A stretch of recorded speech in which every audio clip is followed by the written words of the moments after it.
할렐루야. 오늘은 대강절 네 번째 주일입니다. 이 시간 제가 말씀을 읽어드리고 함께 또 촛불을 붙이고 예배를 시작하도록 하겠습니다. 이사야 9장 6절에서 7절의 말씀입니다. 한 아기가 우리를 위해 태어났다. 우리가 한 아들을 모셨다. 그는 우리의 통치자가 될 것이다. 그의 이름은 놀라우신 조언자, 전능하신 하나님, 영존하시는 아버지, 평화의 왕이라고 불릴 것이다. 그의 왕권은 점점 더 커지고 나라의 평화도 끝없이 이어질 것이다. 그가 다윗의 보좌와 왕국 위에 앉아서 이제부터 영원히 공평과 정의로 그 나라를 굳게 세울 것이다. 만군의 주님의 열심히 이것을 반드시 이루실 것이다. 아멘. 이제 촛불을 점하겠습니다.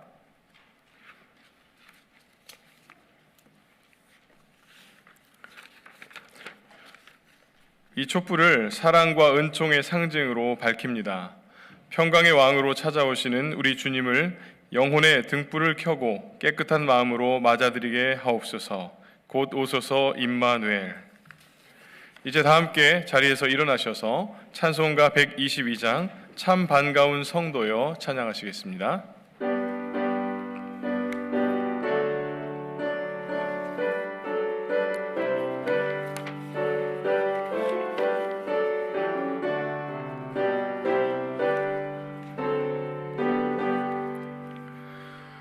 참 반가운 성도여 다 이리 와서 베들레헴 성 안에 가봅시다. 저 구유에 누이신 아기를 보고 엎드려 절하세. 엎드려 절하세. 엎드려 절하세. 구주 나셨네. 저 천사여 찬송을 높이 불러서 이 광활한 천지에 울리어라. 주 하나님 앞에는 영광을 돌려 엎드려 절하세. 엎드려 절하세. 엎드려 절하세. 구주 나셨네.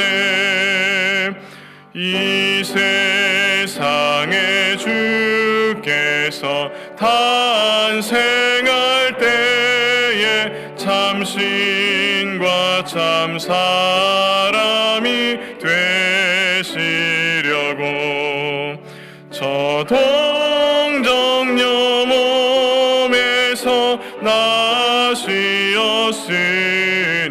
엎드려 절하세. 엎드려 절하세. 엎드려 절하세. 구주 나셨네. 여호와의 말씀이 육신을 입어 날 구원할 구주가 되셨도다. 늘 감사한 찬송을 주 앞에 드려 엎드려 절하세. 엎드려 절하세. 엎드려 절하세. 구주 나셨네.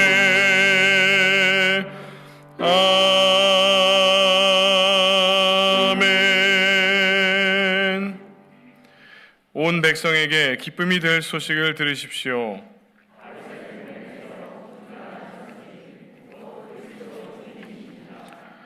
더없이 높은 곳에서는 하나님께 영광, 땅에서는 주께서 기뻐하시는 사람들에게 평화로다. 아멘.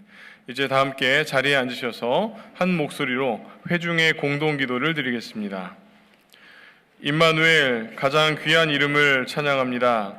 하늘 영광을 버리시고 비천함을 입으신 주님, 흠과 티가 없으시나 더럽고 추한 이 땅 가운데 임하신 주님, 온 세상의 통치자이시나 보잘것없는 나를 만나시기 위해 이 땅에 오신 주님, 그 이름을 사랑합니다.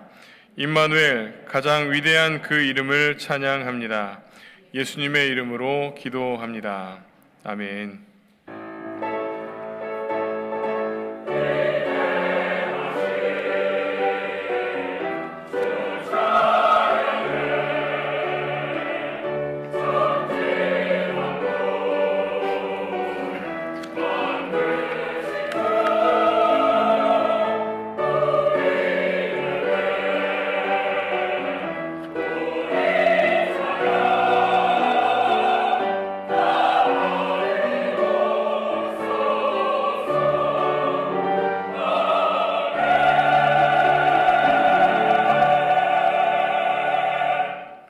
사랑의 하나님, 지난 한 주간도 우리를 사랑으로 인도하시고 건강하고 안전하게 보호하시니 감사를 드립니다.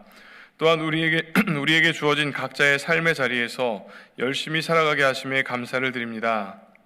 수많은 만남과 관계 속에서 하나님의 자녀로서의 정체성을 잃지 않게 하시고 우리의 말과 행동이 언제나 예수 그리스도를 다 비추어내는 깨끗한 거울과 같은 삶을 살아가게 하여 주옵소서. 주신 은혜를 기억하며 늘 감사하고 거룩하게 살아가야 하지만 때로는 넘어지며 흔들리기도 하고 의심하고 불평하며 하나님께 시선을 두기보다 세상을 향해 시선을 향할 때도 있었음을 고백합니다. 하나님, 우리의 연약함을 불쌍히 여겨주시고 우리를 용서하여 주옵시고 세상의 잡음과 자신의 욕심으로 흔들렸던 우리의 마음을 다잡고 하나님이 기뻐하시는 믿음의 삶을 살아가는 우리가 되게 하여 주옵소서.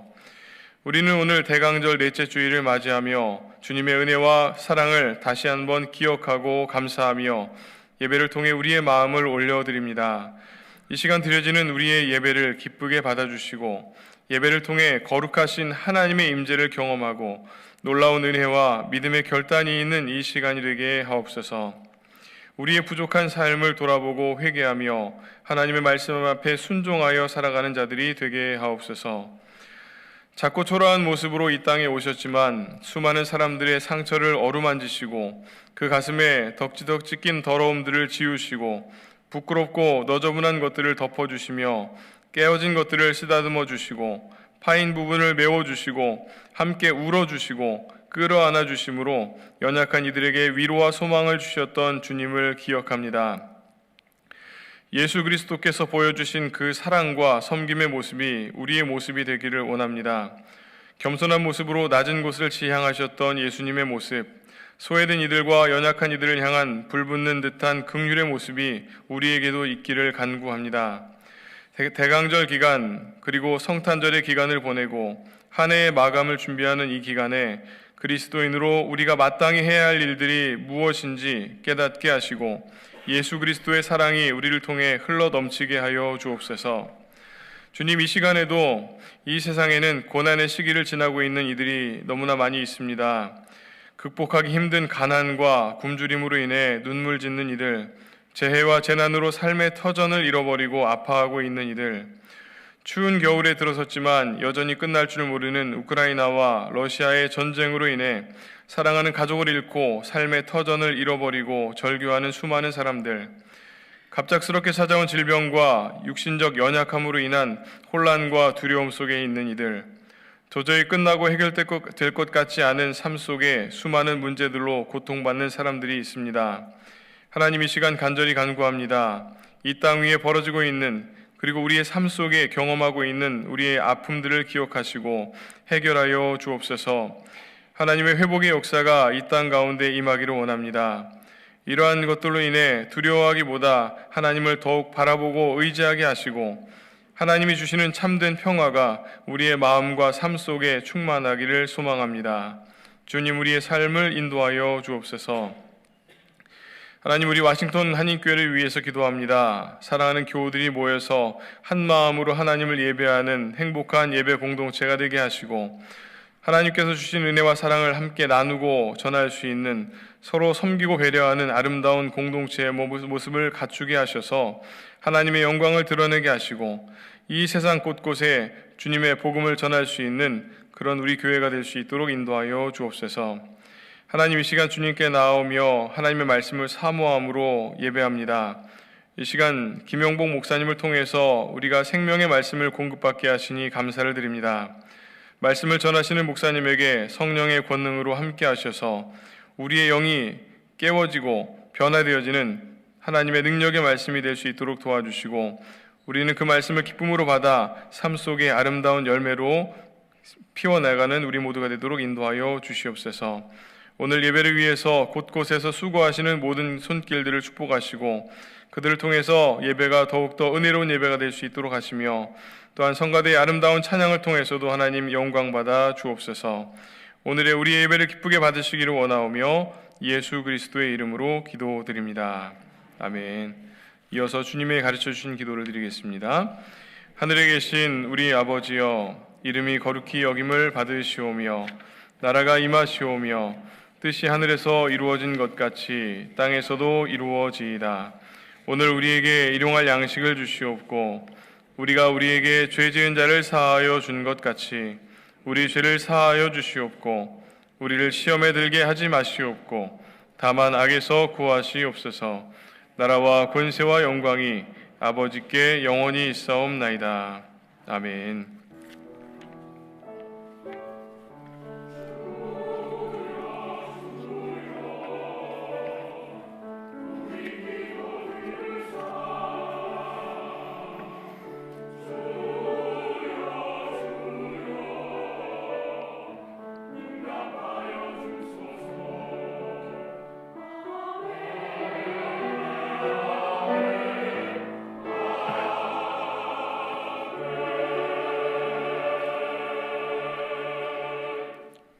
이제 자리에서 일어나셔서 다 함께 찬송가 125장 천사들의 노래가 찬양하시겠습니다.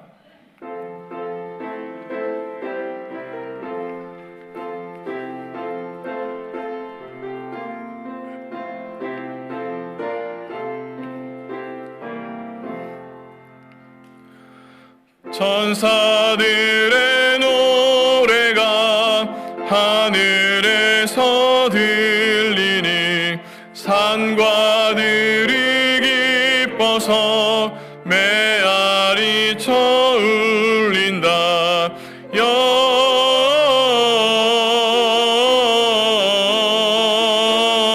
영광을 높이 계신 주께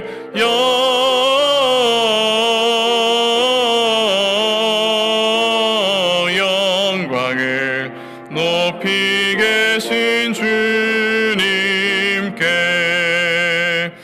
한밤중에 목자들 양떼들을 지킬 때 아름다운 노래가 청하게 들린다.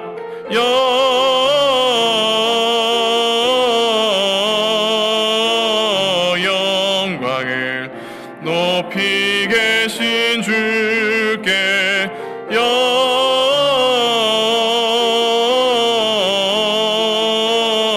영광을 높이 계신 주님께.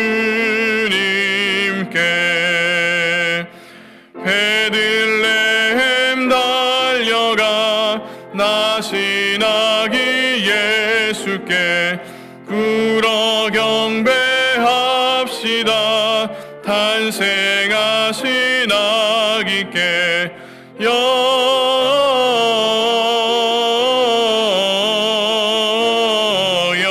영광을 높이 계신 주께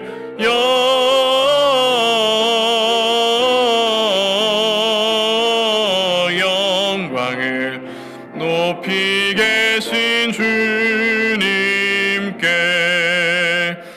구유 안에 누이신 어린 아기 예수께 우리들도 다 함께 기쁜 찬송 부르자.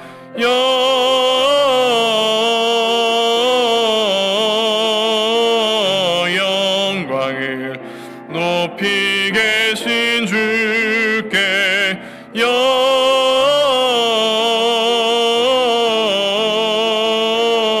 영광을 높이 계신 주님께.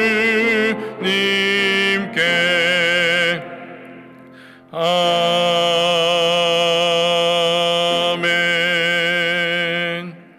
다 함께 자리에 앉으시겠습니다. 오늘 우리에게 주시는 하나님의 말씀은 마태복음 1장 18절에서 25절까지의 말씀입니다. 마태복음 1장 18절에서 25절까지의 말씀입니다. 제가 봉독하겠습니다. 예수 그리스도의 태어나심은 이러하다. 그의 어머니 마리아가 요셉과 약혼하고 나서 같이 살기 전에 마리아가 성령으로 잉태한 사실이 드러났다. 마리아의 남편 요셉은 의로운 사람이라서 약혼자에게 부끄러움을 주지 않으려고 가만히 파혼하려 하였다. 요셉이 이렇게 생각하고 있는데 주님의 천사가 꿈에 그에게 나타나서 말하였다. 다윗의 자손 요셉아, 두려워하지 말고 마리아를 내 아내로 맞아들여라. 그 태중에 있는 아기는 성령으로 말미암은 것이다. 마리아가 아들을 낳을 것이니 너는 그 이름을 예수라고 하여라. 그가 자기 백성을 그들의 죄에서 구원하실 것이다. 이 모든 일이 일어난 것은 주님께서 예언자를 시켜서 이르시기를 보아라, 동정녀가 잉태하여 아들을 낳을 것이니 그의 이름을 임마누엘이라고 할 것이다 하신 말씀을 이루려고 하신 것이다. 임마누엘은 번역하면 하나님이 우리와 함께 계시다는 뜻이다. 요셉은 잠에서 깨어 일어나서 주님의 천사가 말한 대로 마리아를 아내로 맞아들였다. 그러나 아들을 낳을 때까지는 아내와 잠자리를 같이 하지 않았다. 아들이 태어나니 요셉은 그 이름을 예수라고 하였다. 이는 하나님의 말씀입니다. 아멘.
성가대 찬양 감사드립니다.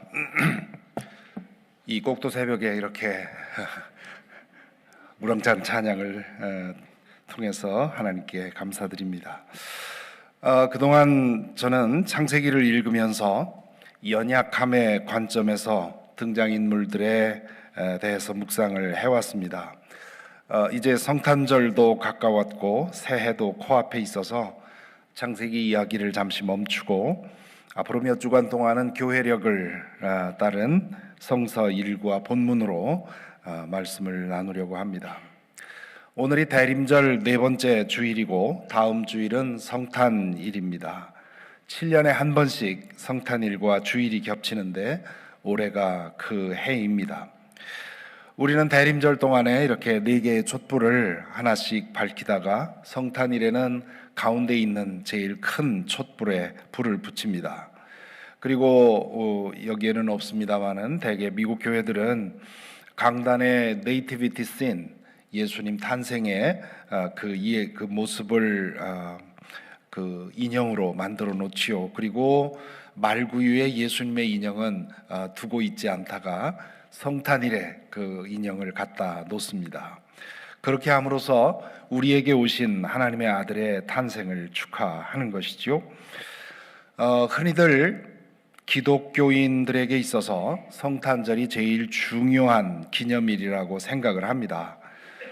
역사적으로 보면 기독교인들이 예수님의 탄생일을 특별한 날로 기념한 것은 현재 남겨져 있는 문서의 기록만 두고 본다면 주후 336년 콘스탄틴 황제 때의 일입니다. 남겨진 기록만으로 두고 판단하는 거기 때문에 그 이전에도 그런 일이 있었을지 모릅니다. 하지만 분명한 것은 교회가 시작된 후 200년이 지나도록 예수님의 탄생일은 기념되지 않았다는 것이죠. 왜 그랬을까요? 가장 큰 이유는 초대교인들에게 있어서 예수님의 탄생일이 그리 중요하지 않았기 때문입니다.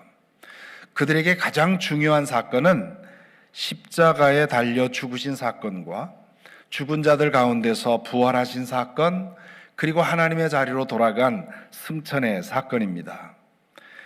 그분이 부활 승천하신 후에 제자들은 십자가에 달려 죽은 예수님이 구원자로 오신 하나님의 아들이라는 사실을 알게 되었고, 그래서 예수님이 돌아가신 금요일마다 금식하게 됐고, 또 부활하신 일요일에는 함께 모여서 처음에는 기도회를 가지다가 나중에는 예배를 드리기 시작을 합니다. 그것으로 충분했다는 겁니다. 예수님의 생일이 그리 중요하게 여겨지지 않았기 때문에 그 날짜가 정확히 언제인지에 대해서도 알지 못합니다. 처음부터 관심이 없었기 때문에 정확한 날짜를 전해주지 않은 것이지요. 그러는 사이에 그 날짜를 알고 있던 사람들이 사라져 버린 것입니다. 지금 우리는 12월 25일을 예수님의 탄생 기념일로 지키고 있습니다. 처음으로 이 날을 예수님의 생일로 지정한 사람은 주후 221년에 섹스투스 율리우스 아프카니누스라고 하는 사람입니다. 이 사람이 이렇게 한 이후로 서방교회에서는 이 날을 예수님의 생일로 받아들이게 됩니다. 그런가 하면 러시아, 그리스 이런 동방교회에서는 1월 7일을 그들 나름대로의 계산에 따라서 예수님의 생일로 지킵니다. 그렇다면 서방교회는 왜 12월 25일을 예수님의 생일로 정했을까요? 여기에는 학자들마다 몇 가지 설이 있습니다. 그중 가장 유력한 설은 그날이 로마인들이 지키는 축제일이었기 때문이라는 설이지요. Dies Solis Invictinati라고 하는 이름의 축제는 정복되지 않는 태양의 탄생일이라는 뜻입니다. 양력으로 12월 25일은 당시 로마인들이 지키던 동지, 낮의 길이가 제일 짧고 짧아지는 밤의 길이가 제일 긴 날입니다. 말하자면 태양의 세력이 가장 약해지는 날이지요. 그런데 그 태양은 점점 죽어가는 것 같았는데 그 동짓날을 기점으로 해서 다시 세력이 커지지요. 낮의 길이가 다시 길어지는 겁니다. 그래서 로마인들은 12월 25일에 태양의 탄생일을 축제로 지켰던 것이지요. 성탄일을 12월 25일로 정한 사람들은 이날에 예수님의 생일을 기념하고 축하하기에 가장 의미 깊다고 생각을 했을 것입니다. 어둠의 세력이 가장 강할 때 예수님이 빛으로 오셨다는 뜻을 전하기에 딱 맞았기 때문입니다. 그렇게 함으로써 로마인들의 태양 숭배의 우상 숭배 습관을 참된 빛으로 오신 예수 그리스도를 축하하는 날로 바꾸고 싶었던 것일지 모르겠습니다. 이런 까닭에 지난 2000년 동안 교계 안에서는 성탄일을 축하할 것인가 말 것인가를 두고 논쟁을 해왔습니다. 종교 개혁자들은 대개 성탄일을 지키는 습관에 대해서 부정적으로 보았습니다. 꼭 지키고 싶다면 절제가 필요하다고 생각을 했죠. 그래서 성탄일 이전의 4주간을 대림절로 삼고 조용히 기도하고 묵상하는 전통을 정한 것입니다.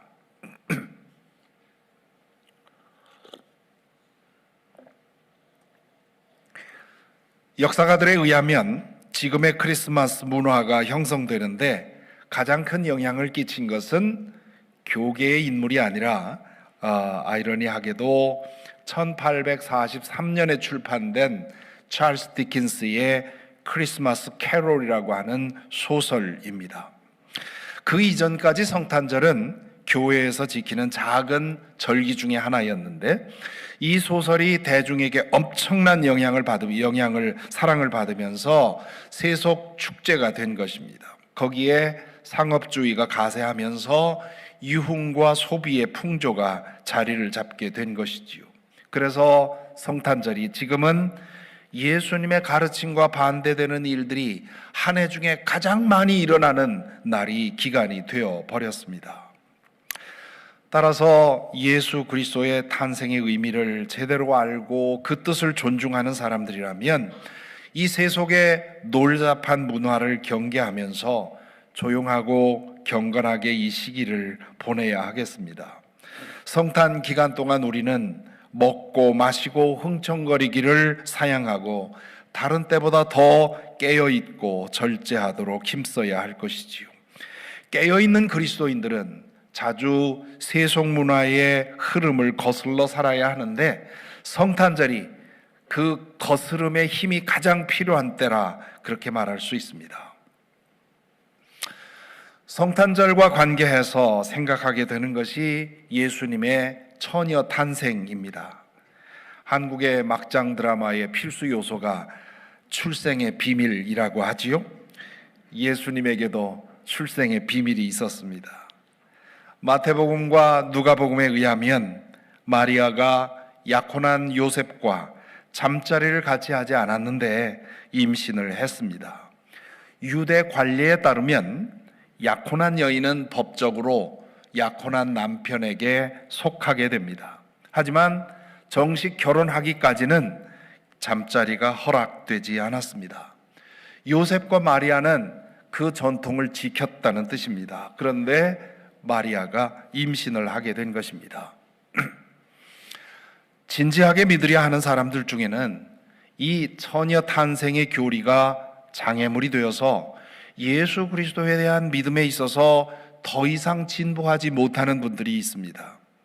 예수님의 가르침과 행적을 읽어보면 믿어봄직한데 그분이 처녀의 몸에서 태어났다는 이 말도 안 되는 사실에 고개를 내젓습니다. 처녀 탄생의 교리가 장애물이 되어서 거기서 한 걸음도 나가지 못하는 것입니다. 아마 이 자리에도 그런 분들이 좀 계실 것이라고 생각을 합니다. 그런 분들에게는 2가지 말씀을 드릴 수 있습니다.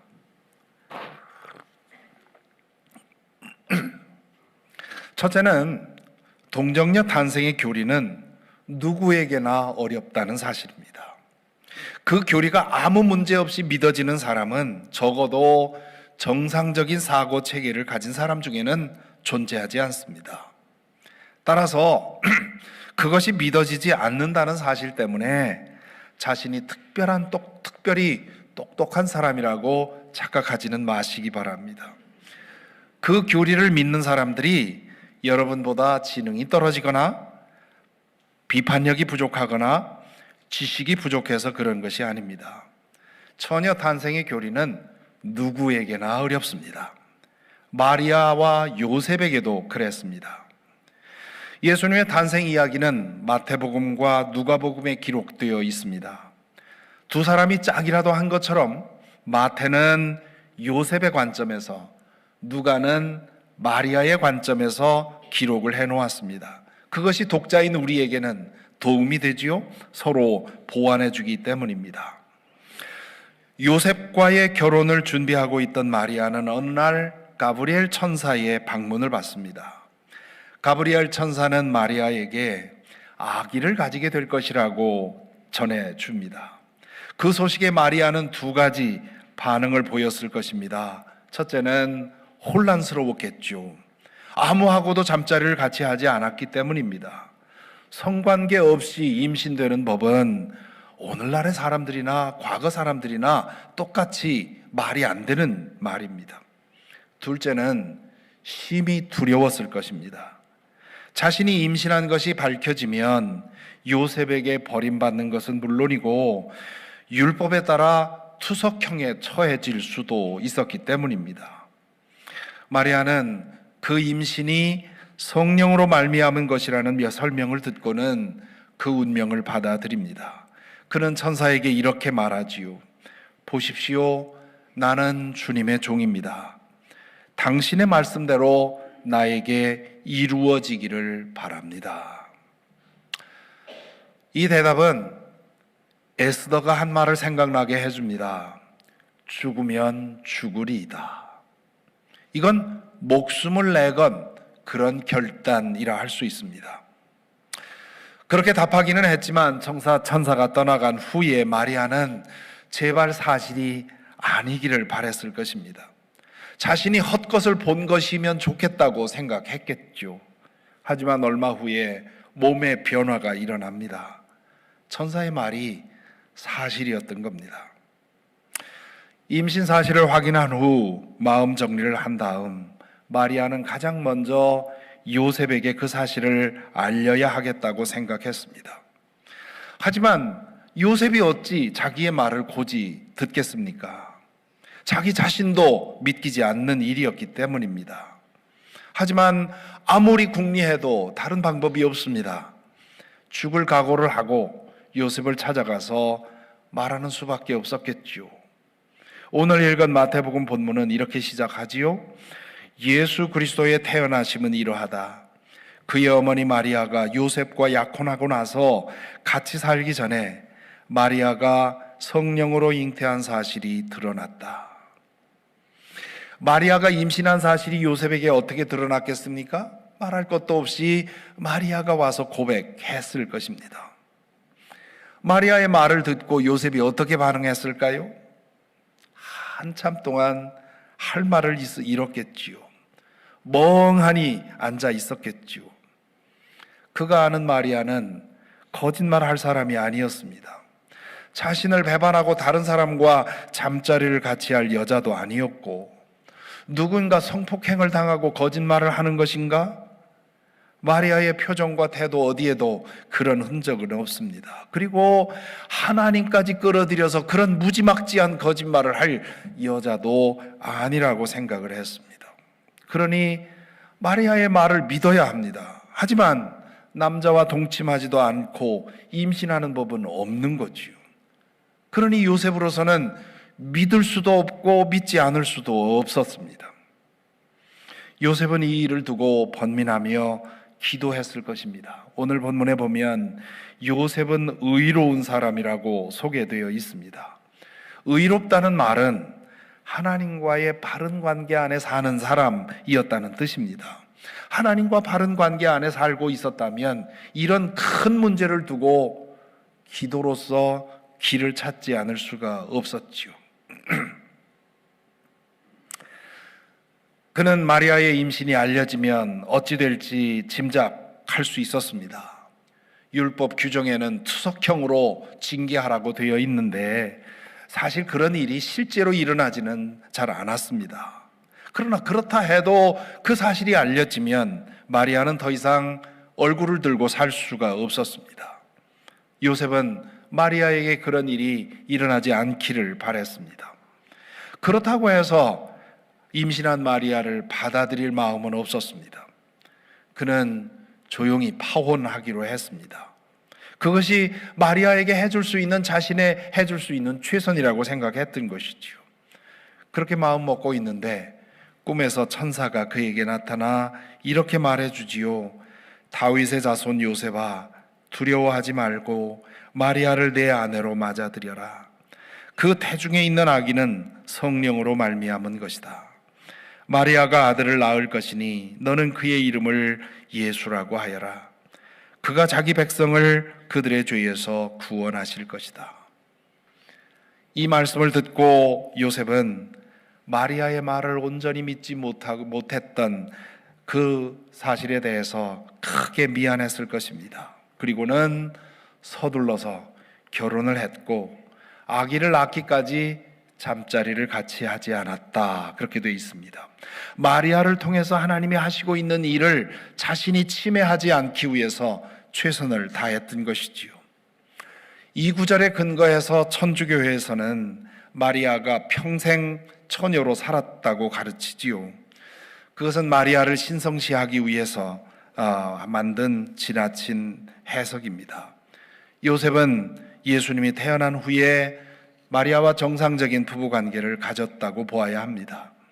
요셉과 마리아 사이에서 여러 자녀가 태어났는데 그중 야고보는 최초의 예루살렘 교회 지도자가 되었고 야고보서를 써서 우리에게 남겨주었습니다. 결국 누가복음과 마태복음에 나오는 탄생의 이야기에서 당사자인 요셉과 마리아조차도 처녀로서 아기를 낳는다는 사실을 이해하지도 납득하지도 못했다는 사실을 확인합니다. 그것이 쉽게 믿어진다면 지성을 포기하는 일입니다. 기독교 신앙은 지성을 포기하는 일이 아닙니다. 다만 때로 지성을 넘어서는 신비를 인정하고 받아들이는 것이지요. 마리아는 자신에게 일어난 일을 도무지 이해할 수 없었지만 그것을 받아들였고 요셉도 그렇게 했습니다. 많이 알려진 얘기입니다만은 이 대목과 관계해서 잘 알려진 이야기가 있습니다. 하용조 목사님이 연예인 교회를 시작할 때 그 연예인들을 모아놓고 이 동정녀 탄생에 관한 교리 설명을 한참 했다고 하지요. 그러자 거기에 모여 있는 사람들 중에 한 사람이 일어나서 아니 어떻게 이 20세기에 그런 말도 안 되는 얘기를 믿으라고 하느냐, 그게 어떻게 있을 수 있느냐, 그렇게 따져 물었다고 합니다. 하영조 목사님이 쩔쩔매면서 이렇게 저렇게 설명을 하자 거기에 있었던 구봉서, 고인이 되신 구봉서 장로님이 그 사람을 바라보면서 아니 당사자들이 믿는다는데 제3자인 당신이 왜 씹이냐 그렇게 반박을 했다고 하지요. 그들이 믿긴 믿었어도 이해는 못하고 받아들인 것이지요. 예수님의 동정녀 탄생을 믿지 못하는 분들에게 드리고 싶은 두 번째 말씀은 이것입니다. 정 믿어지지 않으면 그냥 두고 넘어가라는 겁니다. 처녀 탄생의 교리가 해결되지 않는 한 안 믿겠다고 생각하지 말고 나중에 두고 보자 라고 생각을 하고는 계속 예수님을 알아가도록 힘쓰라는 뜻입니다. 시험 잘 보는 학생과 시험 망치는 학생의 차이는 어려운 문제를 대하는 방식에서 드러납니다. 시험 잘 보는 학생은 문제를 풀다가 어려운 문제 혹은 시간이 많이 드는 문제를 만나면 일단 건너뜁니다. 잘 아는 문제, 시간이 적게 드는 문제들을 먼저 풀고 어려운 문제로 돌아옵니다.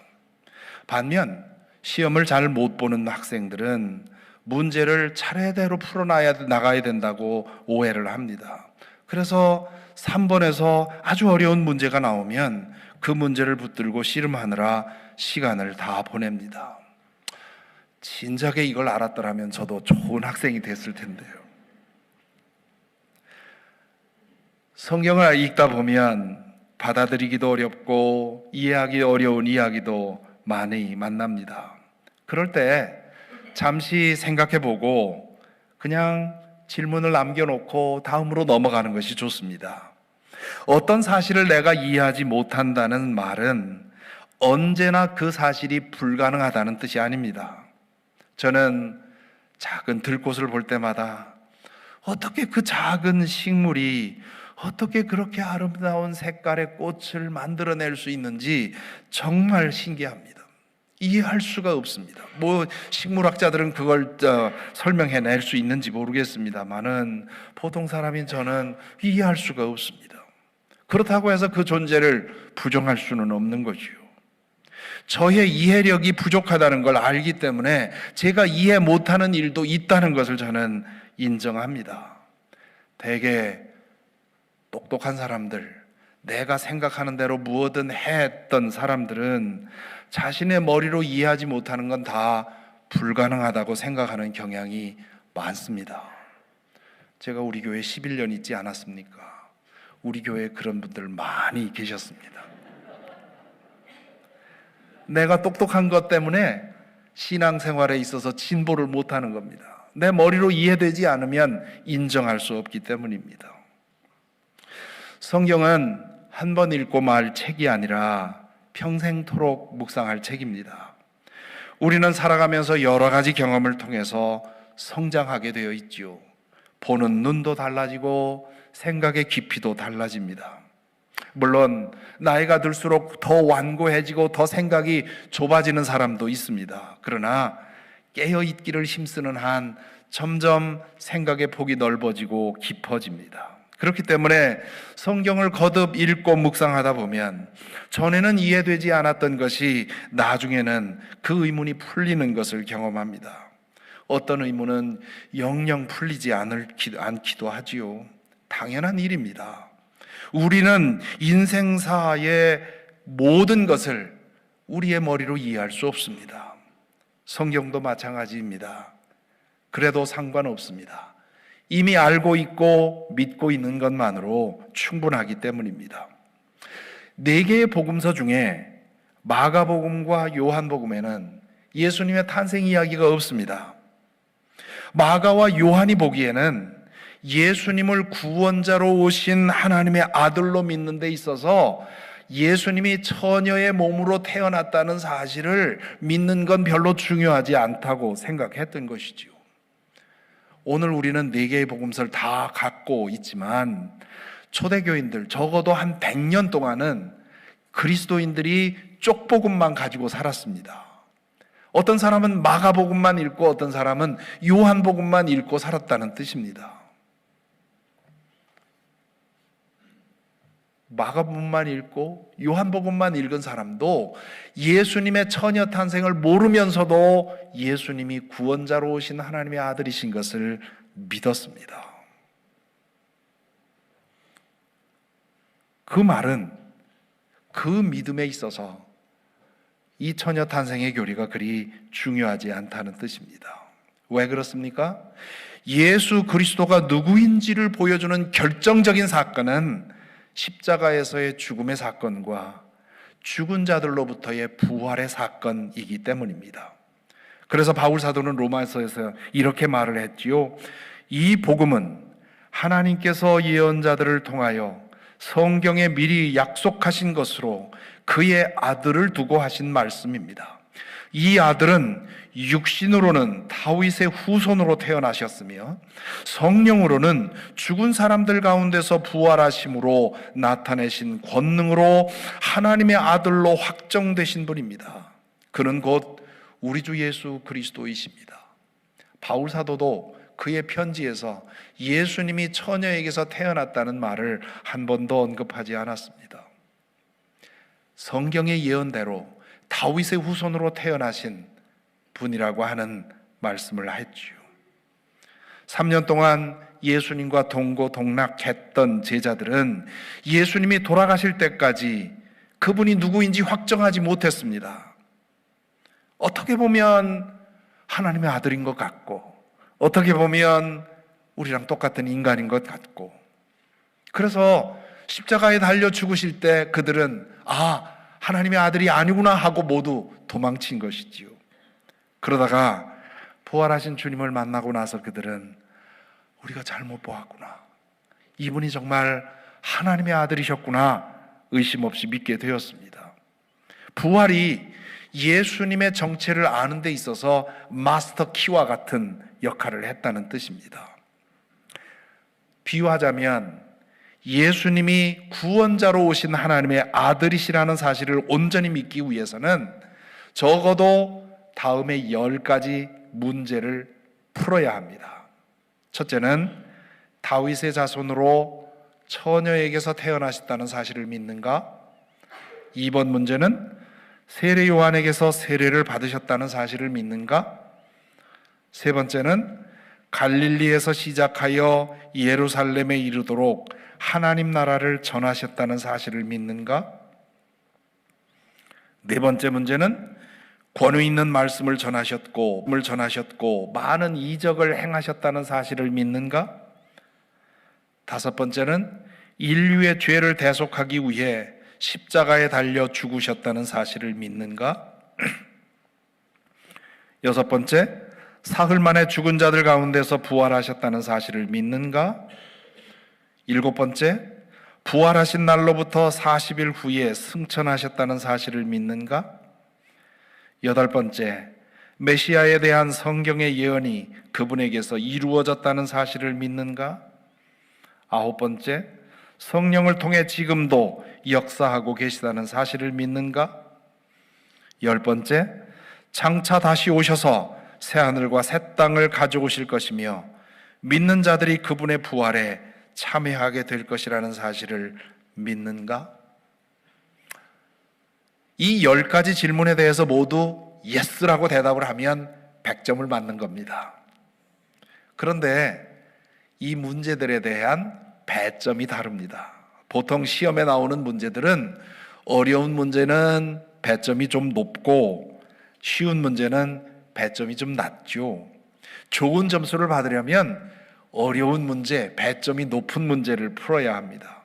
이 10가지 질문 중에 배점이 가장 높은 문제가 6번, 죽은 자들 가운데서 사흘 만에 부활하셨다는 사실을 믿는가에 있습니다. 이 문제를 풀면 앞뒤에 있는 다른 문제들이 술술 풀려나갑니다. 배점이 가장 높은 문제는 풀기도 가장 어려운 문제입니다. 부활의 문제가 그렇습니다. 죽어서 무덤에 장사된 사람이 사흘 만에 다시 살아난다는 일은 불가능한 일입니다. 반지성적이고 반과학적인 일입니다. 하지만 이 문제에는 단서가 있습니다. 어려운 문제에는 항상 단서가 있게 마련이지요. 제 고등학교 때 아주 훌륭한 수학 선생님이 계셨는데 그분에게 이 학생들이 가끔 참고서나 이런 데서 아주 어려운 문제를 가지고 풀어달라고 하면 칠판에다 그 문제를 쭉 씁니다. 그러고는 저 맨 뒤에 가서 팔짱을 끼고 한참 지켜보세요. 그러다가 어느 순간에 다다다닥 나와가지고는 쫙 풀어갑니다.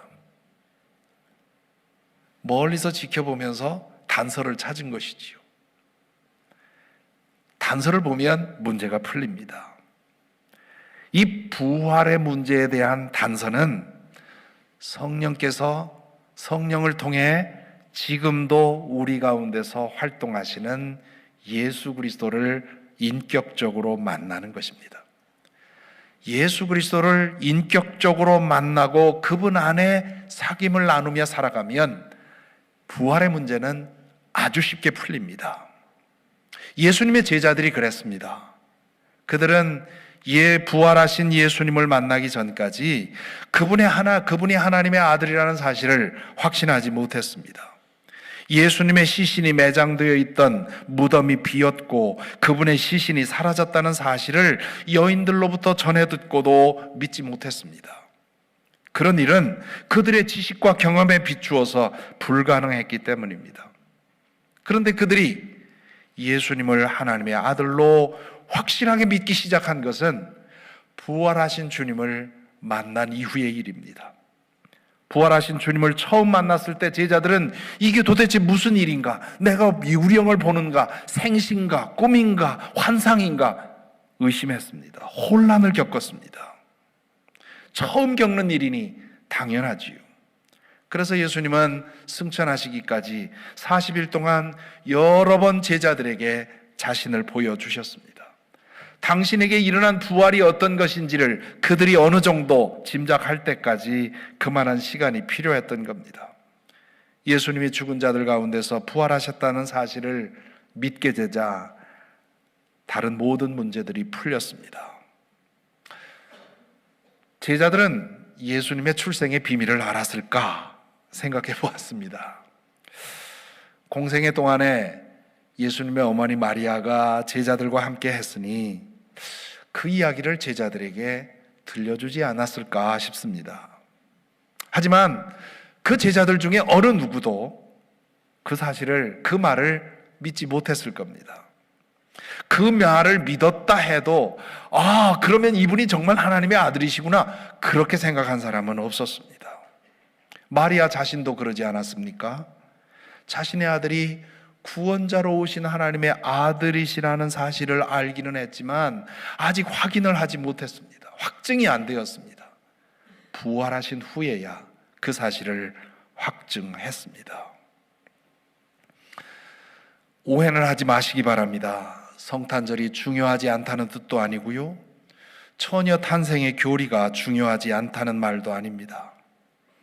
그분이 부활하신 것은 죽었기 때문이고, 죽으신 것은 사셨기 때문이고, 사신 것은 태어나셨기 때문이 아닙니까? 예수님의 일생 중에 어느 하나도 중요하지 않은 것이 없습니다. 다만 예수님이 구원자로 오신 하나님의 아들이시라는 그분의 정체를 알아보는 데 있어서 부활 사건이 가장 중요하다는 뜻입니다. 처녀 탄생의 교리가 믿어지면 좋고요, 믿어지지 않아도 상관없습니다. 중요한 것은 예수님의 출생의 비밀을 아는 것이 아니라 그분이 어떻게 사셨고 무엇을 가르치셨으며 어떻게 죽으셨고 그 후에 어떤 일이 일어났느냐에 있습니다. 우리가 마음을 열어놓고 그분을 알아간다면 우리는 그분이 구원자로 오신 하나님의 아들이시라는 사실을 믿게 될 것입니다. 그것을 믿게 되면 성탄의 사건이 얼마나 귀한 사건인지를 알게 되겠지요. 그 날이 몇 년, 몇 월, 며칠인지 몰라도 됩니다. 하나님께서는 인류를 너무도 사랑하셔서 당신의 아들을 역사의 한 지점에서 우리가 사는 차원으로, 영원의 차원에서 시간의 차원으로 보내셨다는 사실, 그것이 중요합니다. 그것은 우주의 전환점이고 인류 역사의 분기점이기 때문입니다. 그리고 그분을 나의 구원자요 나의 주님으로 영접하고 그분 안에 머물 때 예수님의 오심은 내 인생의 분기점이 되기도 합니다. 인류 역사가 before Christ와 after Christ로 나뉘는 것처럼 나의 인생도 그리스도 이전과 그리스도 이후로 나뉘게 됩니다. 여러분의 인생에는 이 분기점이 있습니까? 저처럼 모태로부터 기독교 신앙 안에서 살았든지, 중도에 회심했든지, 부활하셔서 우리 중에 활동하시는 예수 그리스도를 인격적으로 만나고 그분의 현존 안에서 살아가는 변화가 있어야 합니다. 그것이 일어난 일이 나의 성탄일입니다. 어떤 사람들은 그 날과 그 시간을 기억하지 못하면 가짜라고 가르칩니다. 속지 마시기 바랍니다. 예수님의 경우처럼 나의 성탄일이 언제였는지 알지 못해도 상관없습니다. 다만 예수 그리스도께서 내 삶 속에 들어오셨고 그 이후로 그분 안에서 내 삶이 변화를 겪었다면 우리의 삶에도 성탄일이 있었던 것입니다. 그러니 그리스도 예수 안에 든든히 머물러 매일 성탄을 누리며 살아가시기 바랍니다. 아직 나에게는 성탄일이 없었다고 생각되는 분들이 계십니까? 세례도 받았고 신앙생활도 오래 했지만 아직 내 삶 속에 주님께서 오셔서 내 삶의 분기점이 아직도 만들어지는 그런 삶의 변화의 경험이 없었다면, 그렇다면 이 성탄을 축하하고 경험하는 것은 모두 부질없는 일이 되어버립니다. 부디 여러분의 인생에도 성탄일, 나의 성탄일, 내 삶에 주님 오셔서 분기점이 되는 그런 변화의 순간이 있게 되기를 간절히 기원합니다.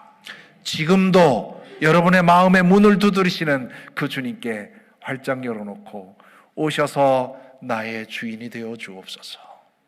그런 변화가 있어서 2000년 전에 그 성탄일이 아니라 나의 성탄일, 그것을 기억하며 감사하는, 그리고 매일매일을 주님과 함께 동행하는 저와 여러분이 되기를 간절히 기원합니다.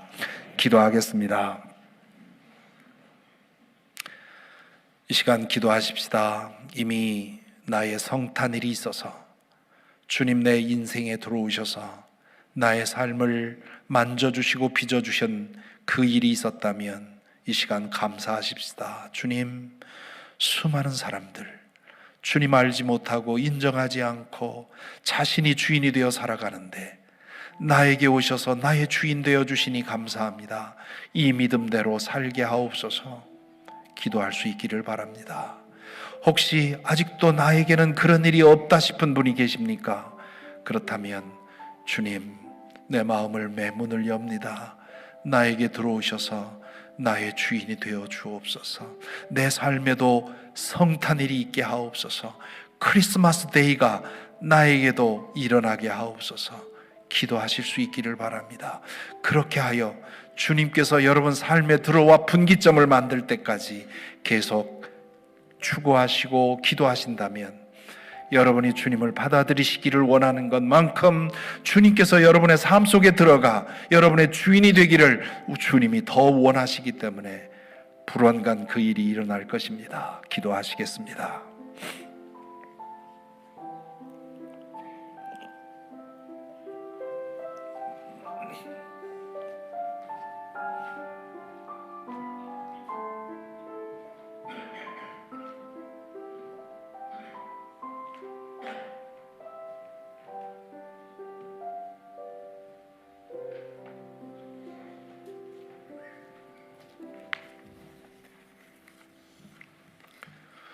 이 시간 다 함께 자리에서 일어나셔서 예물 봉헌하겠습니다.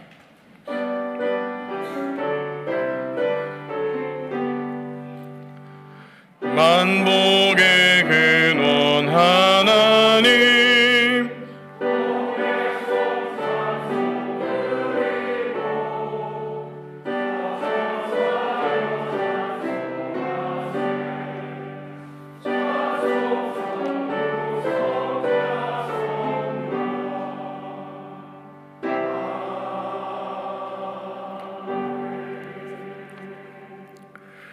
다 함께 자리에 앉으셔서 봉헌 기도 드리겠습니다.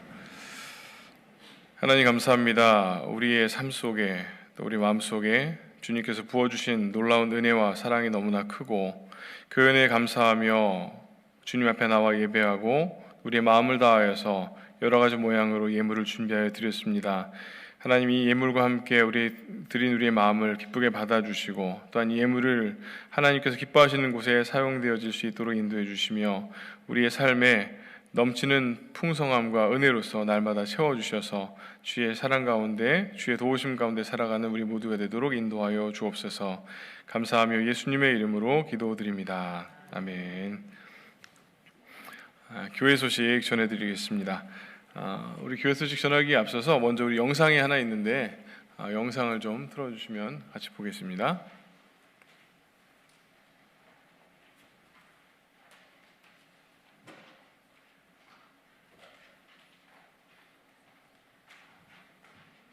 컴퓨터에서 볼륨을 좀 켜주시죠.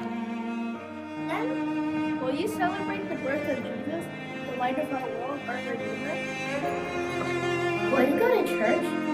Will you invite someone to go with you? Because what is Christmas without Christ? An invitation to church isn't just an invitation to a building or service. For the lonely, it's an invitation to fellowship. To the broken, it's an invitation to healing. To the grieving, it's an invitation of joy. For all, it's an invitation to hope. You are invited.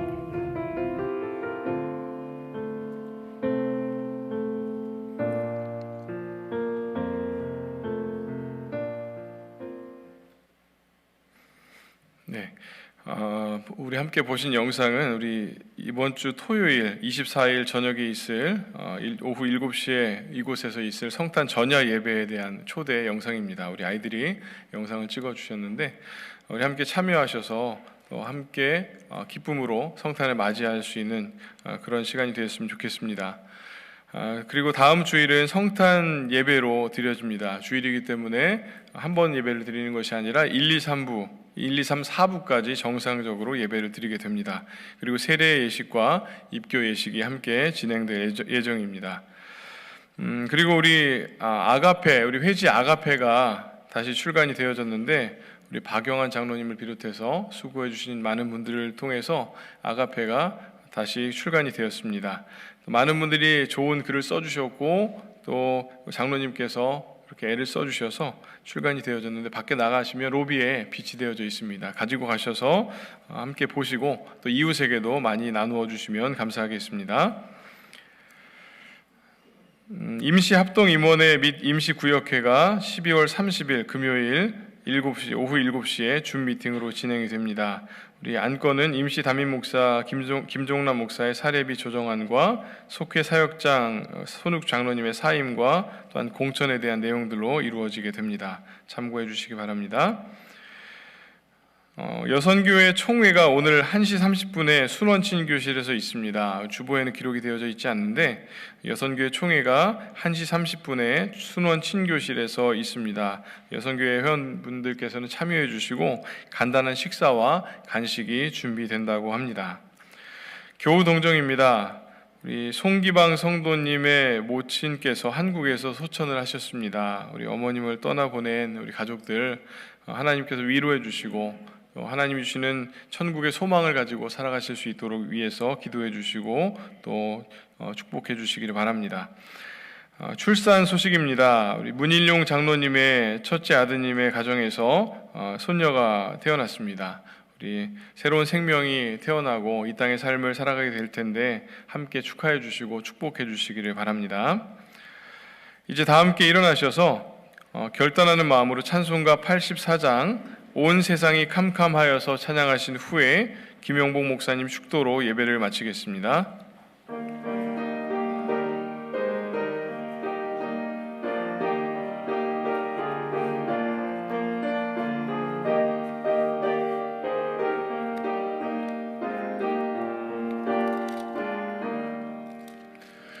온 세상이 캄캄하여서 참 빛이 없었더니 그 빛나는 영광 나타나 온 세상 빛이었네.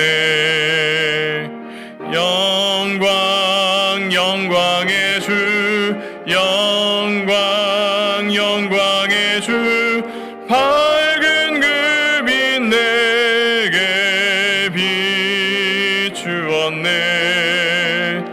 영광 영광의 주 영광 영광의 주 이 세상의 빛은 오직 주 예수님. 주 말씀을 믿는 사람은 그 마음이 시원하고 주 명령을 준행하는 자 그 길이 환하겠네. 영광 영광의 주, 영광 영광의 주, 밝은 그 빛 내게 비추었네. 영광 영광의 주, 영광 영광의 주, 이 세상의 빛은 오직 주 예수님. 죄 가운데 사는 사람은 그 눈이 어두워도 그 죄악을 씻는 날에는 그 눈이 밝아지네. 영광 영광의 주, 영광 영광의 주, 밝은 그 빛 내게 비추었네. 영광 영광의 주, 영광 영광의 주, 이 세상의 빛은 오직 주 예수님.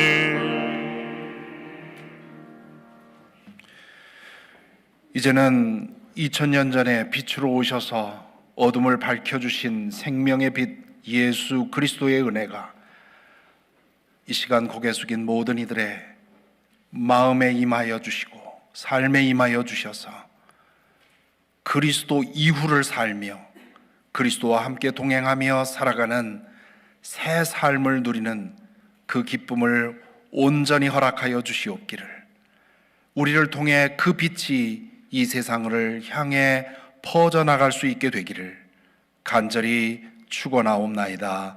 아멘.